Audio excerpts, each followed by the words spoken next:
আজকে আর বড় ভাই মোহাম্মদ হোসেন আর অনারাতুন চিরবিদায় যার বিশেষ করে আজ এ জানাজার মধ্যে আর আত্মীয় স্বজন আর পাড়া প্রতিবেশী বিভিন্ন রাজনৈতিক নেতৃবৃন্দ এবং আর ব্যবসায়ী কল্যাণ সমিতির নেতৃবৃন্দ এবং এলাকার গণ্যমান্য বিভিন্ন ওলামা ইকরাম বিভিন্ন সংগঠনের নেতৃবৃন্দ বিভিন্ন ধর্মীয় সংগঠনের নেতৃবৃন্দ উপস্থিত হয়ে আজ ব্যাকুনুর কাছে আর পরিবারের পক্ষ কৃতজ্ঞতা প্রকাশ করি।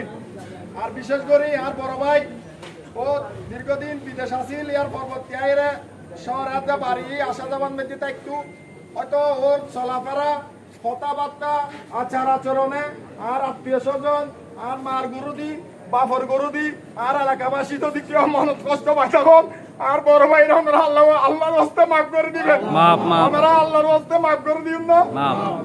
আর বিশেষ করে যদি আর বড় ভাইয়ের লোক কোনো লেনদেন যদি ওনার লগে কেউ লয় থাকে ওনারা বিন্দু মাত্র সংকোচ করিবেন। আই আছি আর বাতিজাত ইতারা দুইজন উপস্থিত আছে, একজন বাইরে। বিশেষ করে ওনারা যে কোনো মাধ্যমে যদি আর একখানা করে হন আর ওনার কাছে যেভাবে পরিশোধ করে পারি চাই পারি আর ওনার পাওনা পরিশোধ করিবার আর ইনশাল্লাহ প্রস্তুত। বিশেষ করে ওনারা কোনো দ্বিধাদ্বন্দ্ব না রাখি আর একখানা যোগাযোগ করিবেন ইয়ে না আর পরিবারের পক্ষ তো না ওনার কাছে আরজ রাখিন।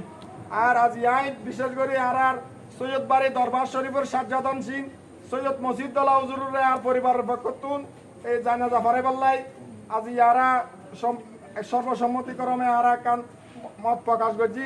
আজ ইয়ারা হুজুর কেবলা আর বড় ভাই জানাজা ফারাইব। আসসালামু আলাইকুম ওয়া রাহমাতুল্লাহি ওয়া বারাকাতুহু।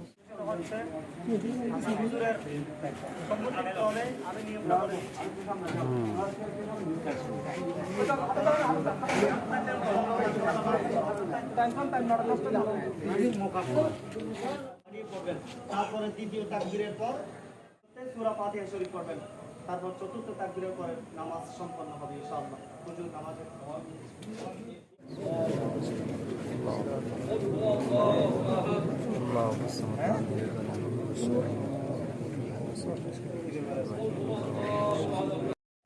آمنا واغفر لنا ذنوبنا وكفر عنا سيئاتنا وتوفنا مع الأبرار واجعلني مقيم الصلاة ممن تقبل دعائي ربنا اغفر لي ولوالدي وللمؤمنين يوم يقومون ربنا تقبل ما قد في قرآنك الحليم درود السلام ميلادك كل ثواب بعد الظهور إلى أرواح جميع الأنبياء والمرسلين وكل ملائكتك المقربين وإلى عباد الله الصالحين.